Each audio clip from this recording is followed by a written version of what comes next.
Portanto, várias pessoas, incluindo algumas do novo governo Trump, acreditam ou argumentam que uma invasão chinesa a Taiwan é altamente provável, que esse é um risco muito real, relevante e iminente. Você pode explicar por que acha que eles podem estar superestimando essa probabilidade? Sim, é uma ótima pergunta, Aaron Watson. E de fato, eu provavelmente deveria começar dizendo que acho que as pessoas dentro do governo estão realmente divididas sobre essa questão.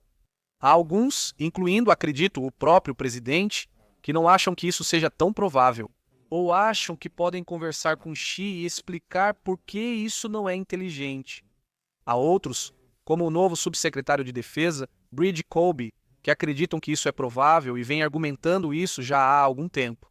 O antigo Departamento de Defesa, ou como queira chamar o de Biden, realmente disse isso, por volta de 2027 ou 2028, sabe? A administração, ou vamos chamar de administração de Xi Jinping, o Partido Comunista Chinês, realmente estaria pronta para uma invasão.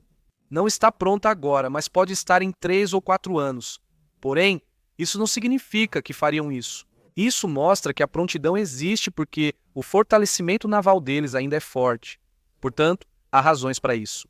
Deixe-me começar dizendo que há motivos para acreditar que a China pode decidir atacar Taiwan. O principal motivo, eu acredito, é o orgulho nacional. Eles acreditam que Taiwan é uma parte integrante da grande e maior China. Eles sentiram que superaram o centro da humilhação, que realmente remonta às guerras do ópio da década de 1840. Eles creem que é o momento de reintegrar Taiwan ao grande Estado, colocando o orgulho nacional em jogo. E quase todo mundo concorda que os chineses, se fosse de baixo custo, gostariam de absorver Taiwan de uma forma ou de outra. De preferência politicamente, mas obviamente militarmente é o que preocupa. O outro aspecto disso é algum tipo de crença, econômica ou não, de que eles precisam de Taiwan como parte da sua iniciativa maior do Cinturão e Rota, sua maior expansão da esfera econômica global. E, de fato, talvez em parte, para controlar o Sudeste Asiático de uma forma economicamente ou regionalmente dominante do ponto de vista militar. Brady Colby, por exemplo, defende essa ideia.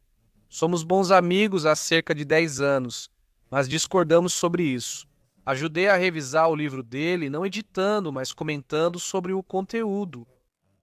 Nós discordamos sobre isso há muito tempo e ainda discordamos. Provavelmente, não conversei com ele recentemente. Mas o que eu argumentaria é que no sentido líquido, como dizem no mundo dos negócios, no sentido líquido, considerando todos os fatores, Xi Jinping é um ator racional e está muito ciente das concessões que seriam necessárias se ele invadisse Taiwan militarmente. Quais são as concessões? Eu diria que há 3 aspectos nisso.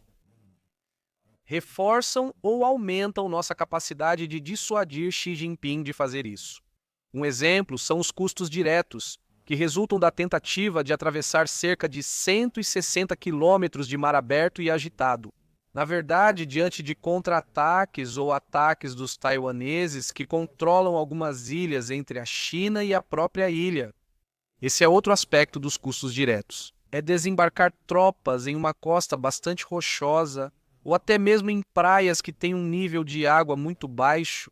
Isso significa que as embarcações de desembarque precisariam parar a cerca de 75 ou 100 metros mar adentro.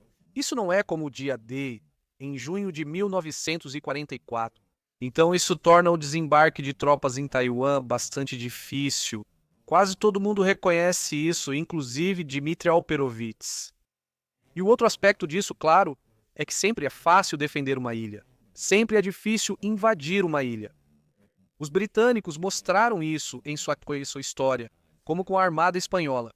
Então, nesse sentido muito real, os custos de tentar vencer e vencer rapidamente são altos. Os riscos de perder também são altos. E quantos poderiam ser justificados nesse ataque? 30 mil mortes, 50 mil. A Rússia, é claro, ainda não completou seu ataque à Ucrânia e já perdeu ou teve baixas de mais de 70 mil, o que é enorme. Isso foi para uma invasão terrestre, uma forma fácil de cruzar a fronteira. Aqui é bem mais difícil. Então, esse é o primeiro ponto. O segundo aspecto disso é o que chamaríamos nas relações internacionais. Sou professor de Relações Internacionais na Universidade da Virgínia. Nós chamaríamos isso de riscos de entrar na ladeira escorregadia rumo à guerra com os Estados Unidos. Já conhecemos a crise dos mísseis de Cuba, isso é diferente. Mas os chineses sabem bem da presença dos Estados Unidos da América no leste asiático. Não é só nas Filipinas e construindo bases armadas, ou pelo menos bases da Força Aérea no norte das Filipinas. Tem Guam, tem Okinawa, tem conexões de aliança tanto com a Coreia do Sul quanto com o Japão. Há uma grande probabilidade, ou pelo menos alguma probabilidade, de que mesmo sob Trumpet, que era relutante em se envolver, os Estados Unidos da América possam ser arrastados para a guerra. Se Taiwan fosse invadida agora, os chineses estão cientes disso. Eles certamente estavam cientes disso sob Biden, que disse: se você, senhor Xi Jinping, invadir do nada, nós vamos defender Taiwan. Isso foi repetidamente deixado claro, para desgosto de alguns do Departamento de Estado. Quase todos sabem que essa era a política de Biden, e a de Trump, podemos discutir, está aparecendo. Vamos apenas dizer. Alguns gostariam que esse compromisso fosse muito forte, o que significaria vincular a questão de Taiwan à questão nuclear estratégica maior e causar o que você poderia chamar de um tipo de jogo de coragem. Onde, se como na crise dos mísseis de Cuba, não ficasse claro quem iria recuar primeiro, poderia haver uma guerra de verdade. Provavelmente começaria localmente. Alguns navios poderiam ser afundados no Mar do Sul da China, talvez acidentalmente, mas isso poderia escalar como temíamos na crise dos mísseis de Cuba. E a China não quer isso. Se eles forem fazer isso, querem uma vitória limpa e fácil, e querem que seja, sabe, com baixo risco de escalada para uma guerra com os Estados Unidos.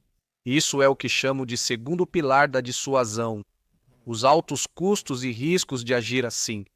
Isso faz qualquer ator ou agente racional repensar. Mas o terceiro pilar é o que mais me interessa no momento por causa do meu livro. Um Mundo Seguro para o Comércio aborda a política externa dos Estados Unidos da América desde 1750 e ensina como analisá-la sob a ótica comercial. Mas isso se conecta a um segundo livro meu chamado Interdependência Econômica e Guerra, onde eu analiso as formas europeias e japonesas de pensar sobre o comércio. E quase sempre quando o comércio é intenso e inteligente. Os atores sentem que têm uma expectativa positiva sobre o comércio futuro, os fluxos comerciais e o acesso a matérias-primas, investimentos e mercados no exterior. Eles costumam ser pacíficos e moderados em seu comportamento. Por quê? Eles acreditam que crescem com esse comércio, veem vantagens nessas conexões com grandes potências e querem mantê-las. Agora, é aqui que as expectativas de comércio futuro entram como um fator de dissuasão, porque a China, por 45 anos ou 40 anos, teve expectativas relativamente moderadas ou positivas em relação ao comércio futuro. Vamos lá, quero dizer, eles passaram de quase nenhum comércio nos anos de Mao para terem muito mais por um tempo ali. Antes, mais de 50% do produto interno bruto vinha do comércio exterior. Agora é cerca de 38%, 39%. Mas isso é historicamente muito alto para uma grande potência ter quase 40% do produto interno bruto ligado ao comércio. Comércio envolve exportações e importações. Isso significa que eles temem que, ao invadir Taiwan, os Estados Unidos da América e aliados do leste asiático ou Europa imponham sanções como as aplicadas à Rússia. Isso causaria uma mudança dramática de uma taxa de crescimento de cerca de 4% ao ano, atualmente, para uma queda na economia chinesa. E qual seria esse nível de queda ainda é incerto. Mas imagine isso da perspectiva de Xi Jinping. Se ele disser para si mesmo, ok, os custos diretos eu consigo lidar. Os riscos de uma guerra nuclear com a Rússia, com os Estados Unidos, são relativamente baixos, ou talvez Trump não assuma. Se houver pressão para sancionar a China e cortar seu acesso a matérias-primas, isso se assemelha ao que ocorreu com o Japão em 1941, ou que os mercados sequem e não consigamos vender nossos carros elétricos no exterior. Não vendemos mais nossos produtos, nem os mais baratos no exterior. Isso teria um efeito devastador nas perspectivas de longo prazo da China. Agora, direi o seguinte: a Bloomberg News, um jornal de negócios muito respeitado, se você quiser chamar assim, disse isso. Se as sanções fossem até mesmo relativamente moderadas ou próximas, digamos, do que fizemos contra a Rússia, o 17%. Agora, essa não é uma estimativa ruim. Eu venho dizendo 20% há anos e anos em ambientes públicos. Então, fiquei meio aliviado ao ouvir a Bloomberg dizer: é isso aí. Nossa análise diz 17%. Agora, de 4% para 17%, isso é uma queda de 21%. E isso é enorme para um Xi Jinping. Não é só geopolítico, e eu vou parar de falar aqui. Mas não é só o declínio geopolítico, né? São as implicações domésticas disso para um Xi Jinping que está sempre preocupado, como o Partido Comunista Chinês tem estado desde 1989, de outro Praça da Paz Celestial, junho de 1989, onde o regime em si poderia estar lidando com revoltas e levantes em várias cidades. Essa é uma obsessão do governo chinês. Xi Jinping passou os primeiros 3 meses no poder, em 2012 e 2013, montando um vídeo de 3 horas sobre como evitar outro Praça da Paz Celestial. Como evitar o que Mikhail Gorbachev causou, o que a política de Gorbachev levou no leste europeu, ou seja, revoltas internas. E isso estava ligado à economia, estava ligado, como foi em 89, e estava ligado, claro, à sobrevivência interna. Se acham a ideologia valiosa, ótimo para eles. Mas o que eles pensam é: como mantemos nossa legitimidade econômica? Continuamos ampliando isso ou buscamos legitimidade política com crescimento econômico, como nos Estados Unidos da América? E se isso cair até mesmo 5%, isso por si só já é um enorme, enorme problema para eles internamente, sem falar geopoliticamente.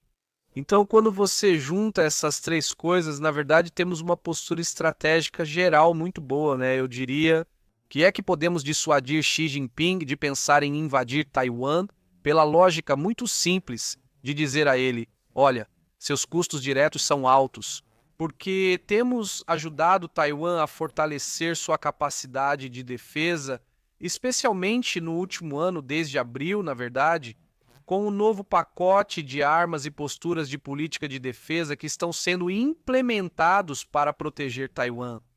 Mas, em segundo lugar, ainda temos superioridade naval no geral e temos isso em termos técnicos em relação a porta-aviões na região do leste asiático. E esse terceiro elemento, um pilar muito importante, bem diferente da Rússia, é esse custo econômico que podemos impor a eles caso ataquem Taiwan. Então, quando você soma todas essas coisas e podemos debater se os mais fortes, não pró-guerra, mas aqueles que temem uma guerra nos próximos 3 anos, como Dmitry Alperovitz, Brady Kolbe e outros, estão corretos. Ou se esses outros pilares e esses outros elementos de dissuasão realmente farão Xi Jinping pensar 2 vezes. Agora ele está envelhecendo, essa é outra última dimensão. Ele já pensa: preciso fazer isso antes de deixar o poder ou morrer. Meu lugar na história. Mas é diferente da Ucrânia. E, na verdade, os custos da Ucrânia foram um alerta, eu acho, para a liderança chinesa.